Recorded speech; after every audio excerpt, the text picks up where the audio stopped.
सभी को राम राम।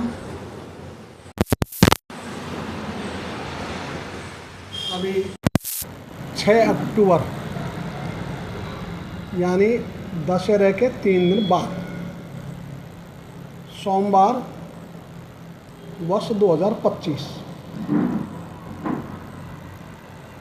को जयपुर में अन्नदाता हुंकार रैली के आयोजन का निश्चय किया गया है और ये किया था 7-8 जून को 2 दिन की कार्यशाला थी जयपुर में।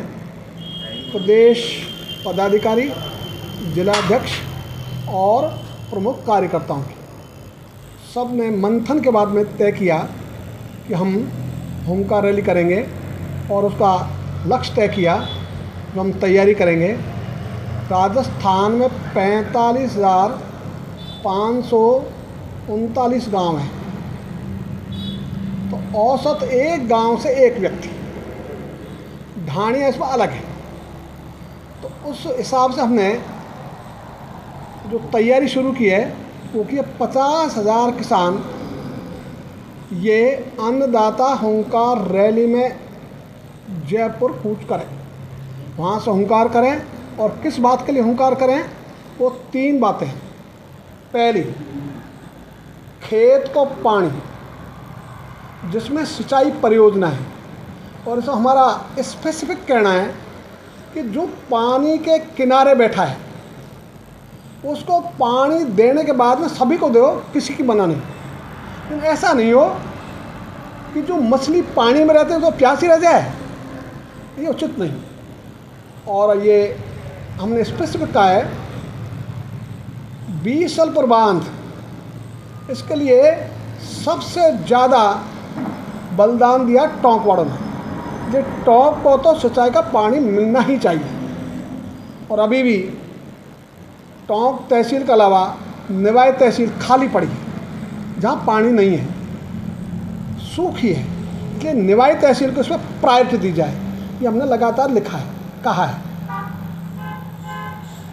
और हमने एक बात ये भी कही है खेत को पानी के बारे में कि जहाँ भी पानी होता है समृद्धि आ जाती है वहाँ, तो समृद्धि चलती है पानी के पीछे पीछे।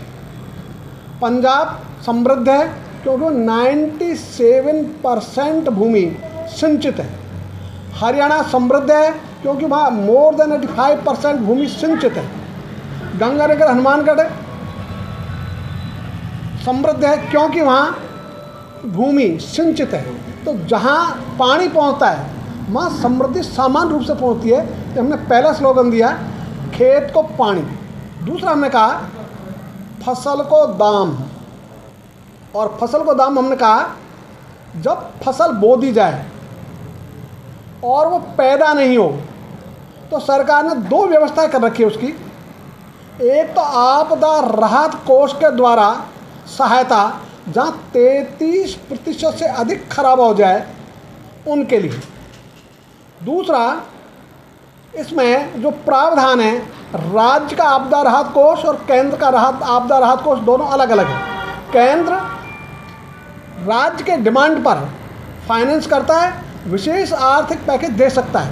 और अभी राजस्थान में जो स्थिति बनी है, मूंग, उड़द, तिल्ली, बाजरा, मक्का, सोयाबीन, मूंगफली, अनेक फसलें हैं, ग्वार, ये सब खराब हो गई, और ये हो गए अतिवृष्टि के कारण से। तो इसके लिए भारत सरकार को देना चाहिए विशेष आर्थिक पैकेज। तो एक बिंदु तो हमारा फसल दाम में यह है कि जब फसल खराब हो जाए तो उनको आपदा राहत कोष से सहायता दो। और इसी के अंतर्गत प्रधानमंत्री फसल बीमा योजना में जिन किसानों से प्रीमियम वसूला गया है, किसानों ने दिया नहीं, बैंकों से सीधा काटा जाता है, इसलिए कहा वसूला गया है, तो उनको क्लेम दिया जाए। क्लेम भी दिया नहीं जाता, जूत या टूट जाती है, क्लेम नहीं मिलता, और प्रीमियम बैंकों से सीधा कट जाता है। तीसरा हमने कहा जब किसान फसल पैदा कर लेता है और वो किसी को बेच देता है, और बेचने के बाद में वो पैसे लेकर चंपत हो जाता है, ऐसे केसों में वो जो किसान की उपज का दाम है वो देना चाहिए कृषि उपज मंडी समिति, क्योंकि उनके पास कोष है और वो देकर वसूल करे उस व्यापारी से जो लेकर भाग लिया। और उनके लिए वसूल करना आसान है, किसान के लिए मुश्किल होता है, तो उनके लिए ये वो करे वसूली का काम। और वो PDR एक्ट है जिसके अंतर्गत आसानी से वसूल हो सकता है। मुख्यमंत्री चाहे ये हो चाहे दूसरी पार्टी का, 19-20 ही फर्क है, ज़्यादा फर्क नहीं है और सबकी स्थिति एक जैसी है। जब तक राज में नहीं आएंगे तब तो उछल कूद करेंगे वो पूरी, किसानों के लिए समर्पित ऐसे दिखाएंगे, और जैसे ही राज में आएंगे वैसे पलटी मारते हैं, यू टर्न लेते हैं, और यू टर्न लेके फिर किसानों को भूल जाते हैं, लोगों का दर्द भूल जाते हैं। ये हर एक पार्टी की स्थिति है, एक की नहीं। और ये ठीक बात है, मैं भाजपा से जुड़ा रहा, और जुड़ा क्यों, मैं शीर्ष अधिकारियों में रहा, भाजपा में भी, और अच्छी स्थिति में रहा, और मैंने भाजपा छोड़ दी। और छोड़ने का कारण ये था कि भाजपा जो कहती थी, जो वोटों जारी किए, उनको पूरा ही नहीं करती धरातल पर। तो उन्होंने पूरा संकल्प जारी किया और हमको लगा वाह अब तो आनंद आ जाए किसानों को, लेकिन खोदा पहाड़ निकली नहीं चूहिया। ऐसी स्थिति है। इसलिए किसान चाहता नहीं कि कमाई छोड़े और लड़ाई करे, लेकिन किसान को इनके रवैये का कारण से कमाई छोड़कर लड़ाई को रिवर्स होना पड़ेगा। तो जो डॉक्टर चोड़ीलाल ने छापे मारे, उनसे एक बात जरूर अच्छी हुई कि लोग एक्सपोज हुए, मिलावट करने वाले, मिलावट एक्सपोज हुई। जो आपने दूसरा प्रश्न किया कार्रवाई, वो तो आप सबके पास हो रही है, आप सबके पास उनकी कार्रवाई है। वो रोज बोलते हैं, वो कहते हैं मैं अकेले रह गए। अरे अकेले क्यों रह गए यार, इतनी बड़ी पार्टी का आदमी हो और आप इतने बड़े लंबे आपके राजनीतिक जीवन में आप एक दूसरा भी तैयार नहीं कर सके संघर्ष करने वाला, ये प्रश्न चिन्ह है। इसलिए हम चाहेंगे वो बोले भी और संघर्ष करने वाले वो पैदा भी करें, उनके साथ मिले, वो अकेले नहीं रहे, उनके साथ बड़ा समूह बने, ये अच्छी बात है। जब किसान जुड़ने का उनको आह्वान करेंगे आप इसमें रैली में कृषि मंत्री? हाँ, यदि रैली में कोई भी सरकार का मुख्यमंत्री मंत्री आकर किसानों को अपनी घोषणा करना चाहे कि हम MSP का कानून बना रहे हैं, निश्चिंत हो जाओ, ये हम ड्राफ्ट ले आए। और खास बात ये तिवारी जी, 2018 में राजस्थान सरकार ने MSP का कानून ड्राफ्ट करके कृषि विभाग की अलमारी में रखा हुआ है, उसको टेबल तक ले आओ, इतना तो काम है, बाकी कुछ काम करना ही नहीं है। और ये भी भारत सरकार विरोध इसलिए नहीं करेगी क्योंकि मूल ड्राफ्ट भारत सरकार का है। 17 वर्ष में उन्होंने चिंतन मंथन किया और उसके लिए कानून बनाया 2017 में। तो 2017 में आदर्श कृषि उपज एवं पशुपालन विपणन अधिनियम बनाया, उसी के आधार पर ड्राफ्ट बनाया 2018 में राजस्थान ने, तो उसी को ले आओ ना विधानसभा में। और यदि ये आकर घोषणा करते हैं, हमें खुशी होगी, और ये घोषणा करते हैं हम सिंचाई योजना को प्राथमिकता देंगे, हम बहुत खुश होंगे। आए घोषणा करें, हमारी कोई मना नहीं, हमारा न उनसे कोई विरोध है न हमारी मित्रता है, तो न शत्रुता न मित्रता, हमारे जो मुद्दे हैं वो प्रमुख है। उन मुद्दों के लिए जो भी काम करेगा हम उनके साथ। परिजनों को चिंतित नहीं रहना पड़े, इनको लेकर हमने ये आह्वान किया है। और ये आज से नहीं लिखा हमने, लगातार 15 वर्षों से इसको लिख रहे हैं हम, चाहे भारत सरकार हो चाहे राजस्थान सरकार हो, किसी को हमने छोड़ा नहीं, लगातार लिखा है। तो लिखते लिखते 15 वर्ष तो हो गए, और कई बार मैं कहता हूँ 12 वर्ष में तो, जिसको कई जगह रेडी कहते हैं, कई जगह घूड़ा कहते हैं गोबर का, उसके भी अच्छे दिन आ जाते हैं। और पांडवों का जो अज्ञातवास सहित वनवास था वो भी 13 वर्ष में पूरा हो गया, और राम जी का वनवास वो भी 14 वर्ष में पूरा हो गया। अब किसानों को तो 15 वर्ष हो गए, अब तो पूरा होना ही चाहिए। इसलिए ये जो किसानों की तपस्या है, ये जो किसानों का वनवास है, वो समाप्त हो, और समाप्त होकर दोबारा भारत समृद्ध हो, उन्नत हो, दुनिया में पहला नंबर बने। और अभी एक मैं आप चर्चा और करना चाहूँगा इस संदर्भ में, इसको लेकर हमने हमारे कार्यकर्ताओं को सदा से ये संस्कार दिए कि भाई आप लड़ो, खुद की प्रसिद्धि के लिए नहीं, किसानों की समस्याओं के समाधान के लिए। और अभी आपका जो परसों का एपिसोड था निवाई का, जहां पैसे वापस देने पड़े क्रय विक्रय सहकारी समिति निवाई। किस बात के? डीएपी का कट्टा खरीदना 1350 रुपये उसके देने, लेकिन वो तब दिया जाता है वो नैनो डीएपी खरीद। तो नैनो डीएपी की एक बोतल आती वो है 600 रुपये की, तो 12 रुपये दो तो 5 कट्टे लेकर, जिसकी आवश्यकता हर किसान को होती है, तो 1200 रुपये तो उसको देने ही है। यही स्थिति नैनो यूरिया को बेचने की थी। और ये जो दोनों बेचने की स्थिति है, इन किसान की खेती का खर्चा बढ़ रहा है, और उस स्थिति में जबकि पहले से ही घाटे का काम है, तो घाटे में और भी ज्यादा में आटा गीला करना, वो स्थिति सरकार ने की हुई है। तो हमें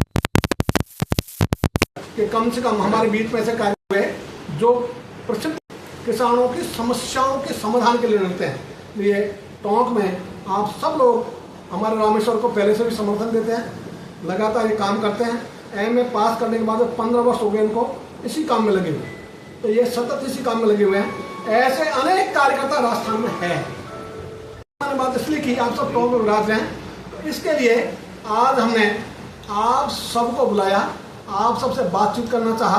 तो ये जो टैगिंग है, बाध्यता है कि आपको नैनो यूरिया लेना ही पड़ेगा, नैनो डीएपी लेना ही पड़ेगा। क्यों भाई?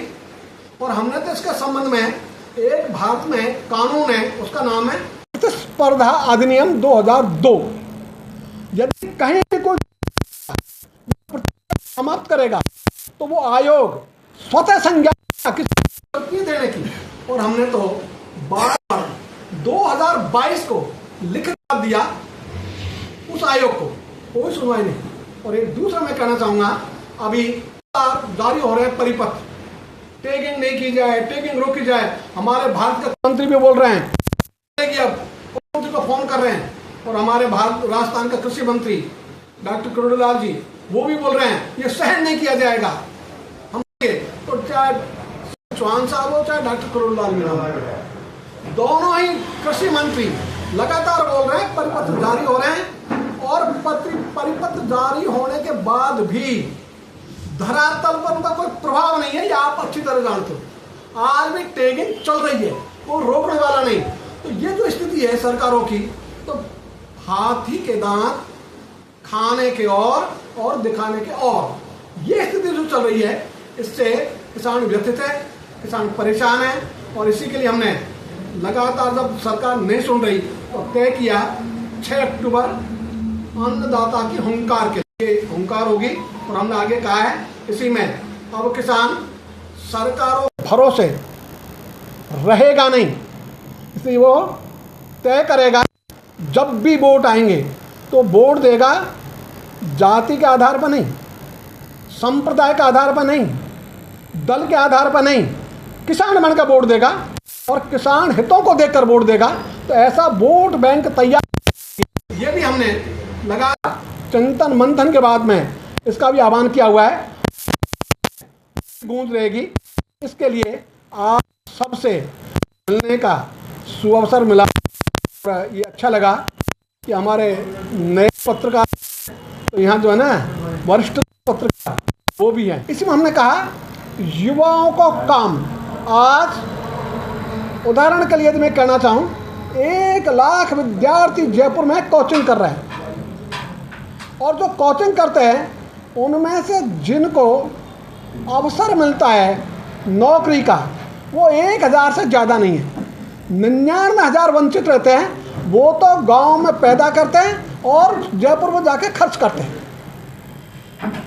ये जो स्थिति है, इसका कारण हमने माना है गांव से जो उजड़े हैं ग्रामोद्योग। पहले एक गांव में औसत 10 ग्रामोद्योग थे। कपास गांव में होता था, पिंजरा गांव में था, काटने वाला गांव में था, बुनने वाला गांव में था, सिलने वाला गांव में था, धोने वाला गांव में था, सब गांव में थे। इसी ढंग से जहाँ तिल्ली पैदा होती थी वहाँ घाणी गांव में थी। ऐसे जितने भी हमारे उत्पाद होते थे उन सब का बाय प्रोडक्ट वो तैयार होता था गांव में ही।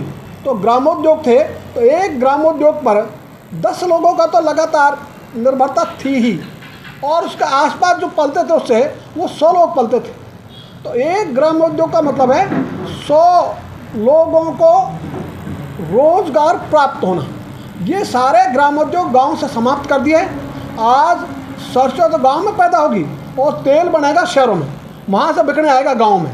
तो ये जो स्थिति हो गई, इसलिए ग्रामोद्योग नष्ट होने से बेरोजगारी बढ़ी है। और भारत की विशेषता रही, यहाँ का जो अर्थतंत्र था उसमें कोई बेरोजगार होता ही नहीं था।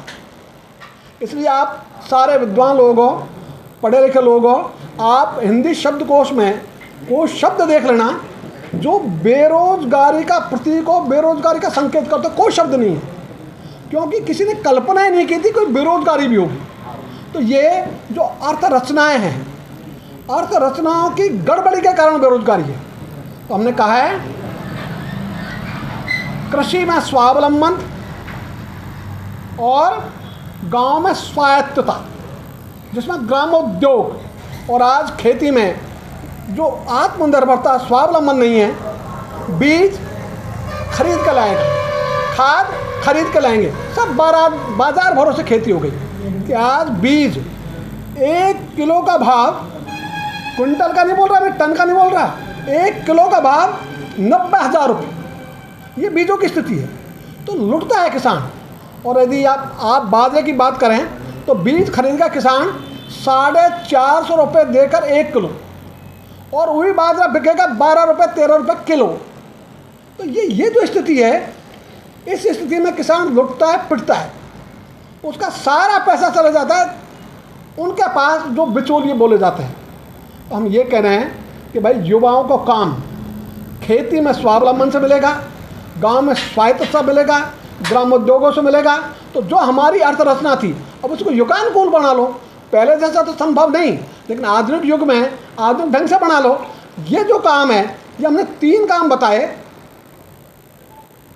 खेत को पानी, फसल को दाम और युवाओं को काम। ये पूरा भारत का अर्थरचना को समेटे हुए हैं तीनों शब्द।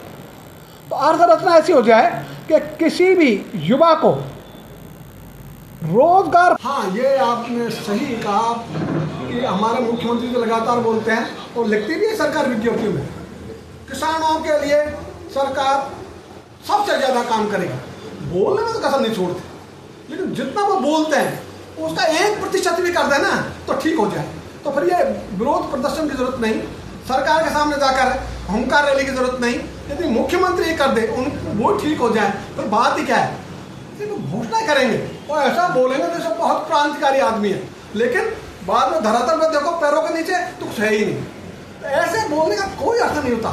चाहे वो बोलते रहे, उनका मन है, इसलिए कोई मन की बात करेगा, कोई मंच पर खड़े होकर बात करेगा, उन बातों से किसी का पेट भरने वाला नहीं है। पेट तो धरातल पर कुछ होगा उसी से भरेगा।